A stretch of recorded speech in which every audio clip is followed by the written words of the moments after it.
story. You know what? The last two I've read have been about boys. So today we have a story about sisters. And the name of the story is The Angry Sister. So sometimes my sister's been angry at me, but sometimes I've been the angry sister. Never good. But we always make up.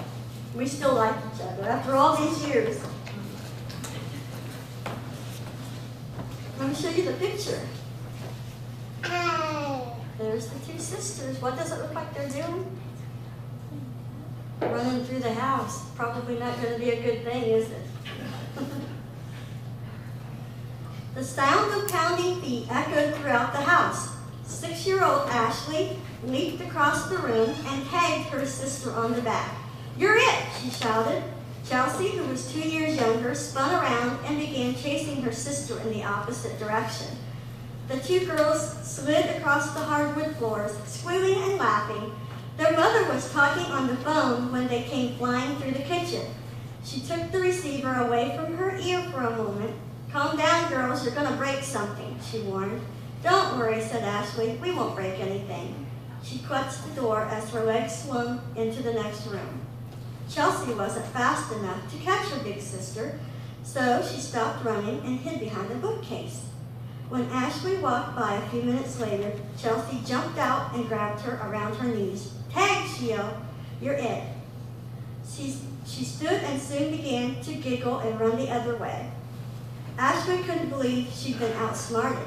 She took off after Chelsea as fast as she could, stretching her arm to try to make contact.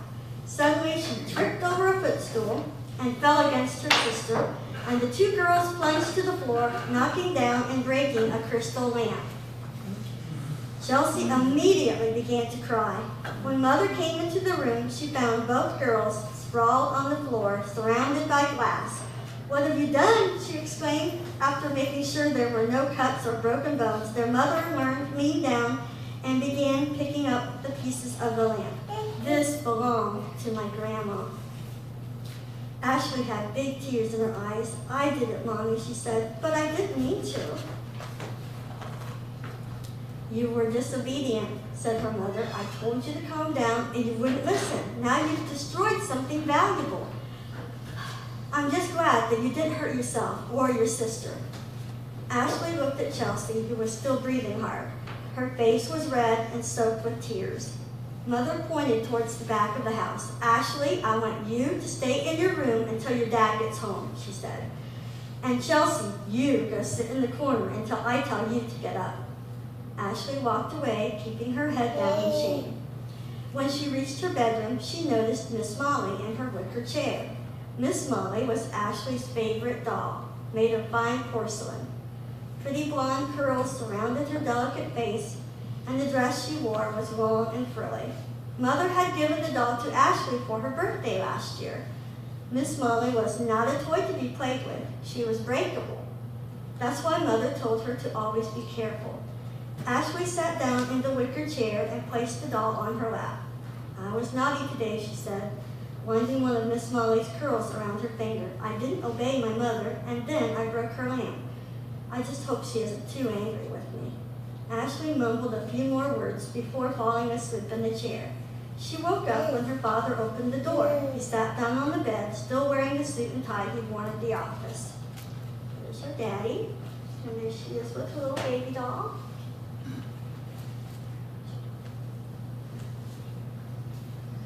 "Your mother told me what happened," he said. Ashley sat up in the chair and squeezed her doll tight. "I'm sorry, Daddy," she said. "You can take all the money in my piggy bank and my allowance, too." Her father shook his head. "I don't think $3 a week is going to pay for the lamp," he said. "At least not for a long time. But there's a bigger issue here. You were disobedient." Ashley bit her lip and looked down at the floor. She felt her father's finger under her chin, tilting her head up. He had a slight smile on his face. "I think you've learned your lesson this time." Just then, Mother and Chelsea came into the room. Ashley looked at her mom and began to cry. "I'm sorry," she said. "I know you are," said her mother, "and I forgive you." "You're not going to punish me?" asked Ashley. "No," answered her mother, smiling. I don't think you meant to do wrong. Ashley got up and hugged her parents. I love you, Mommy, and I love you too, Daddy. Chelsea looked as if she was feeling left out, so Ashley gave her a big hug too. It sure felt good to be forgiven and accepted again. During the next few weeks, Ashley tried to play games with her sister that weren't so rowdy. They had fun with their toys and their dolls and their parties. Everything was running smoothly in the family until one day, Ashley was coming down the hallway when she heard a noise in her room. It sounded like someone singing.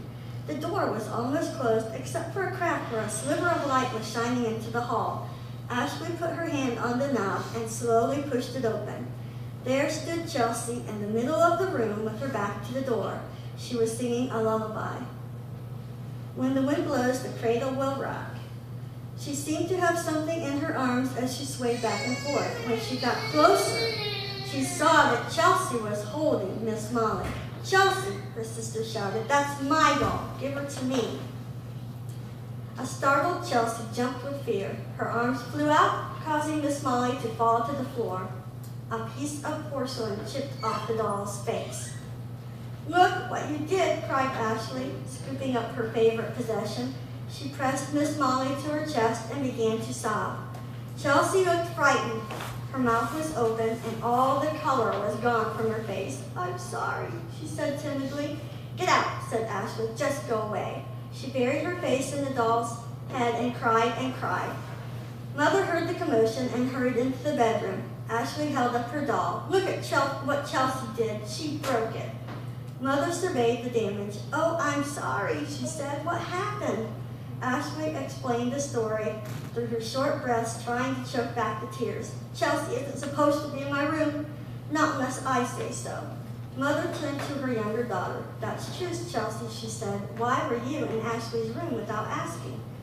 The little girl didn't say anything. She just stood there, twisting her fingers in her hand. Ashley glared at her sister. "You broke Miss Molly, and you're going to pay for it.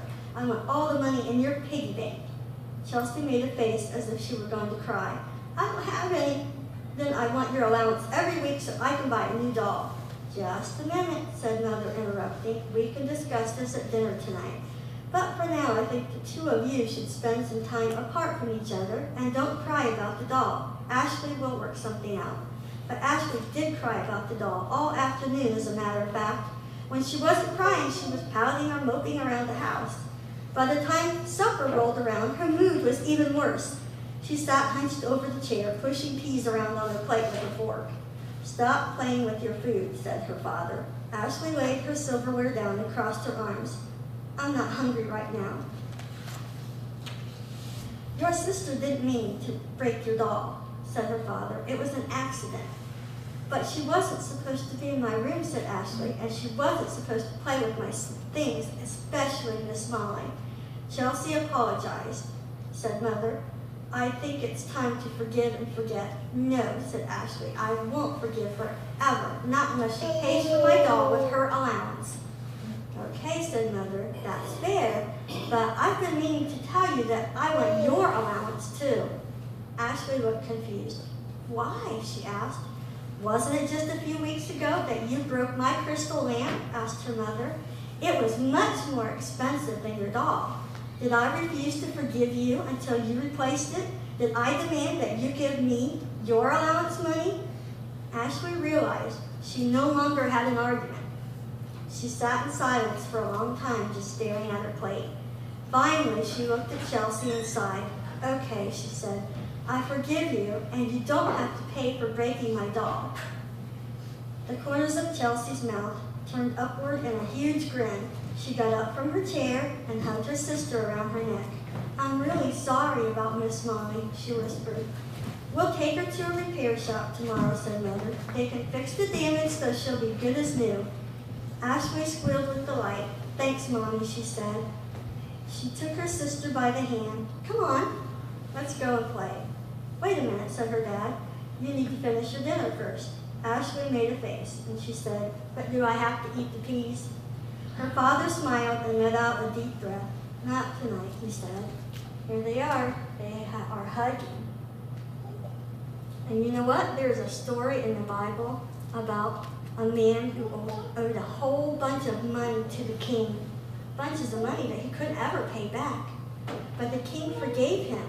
But when that man was forgiven, he went out and tried to get money from someone that owed money to him. He didn't want to forgive someone else for the same thing. But Jesus has to remind us sometimes that even though somebody did something wrong to us, we have to forgive. But sometimes we're the ones that need to be forgiven because we're the ones that did something wrong to somebody else. So, you know what? You know what happens when you forgive and they forgive you? Everybody can just hug and make up. And everybody can just love everybody that way and get along. You know what? After they made up and hugged, they could play with each other and just be happy sisters again. And nobody was angry anymore. And the doll was still going to get fixed because Mommy was going to take it to the repair shop. So everybody could be happy that way. But if they stayed angry, they could have been angry for a long, long time and not had any fun for a long time that they made up. And that's the way Jesus always wants us to be. No matter what, you forgive the other person, and no matter what, they forgive you. Okay? Yeah.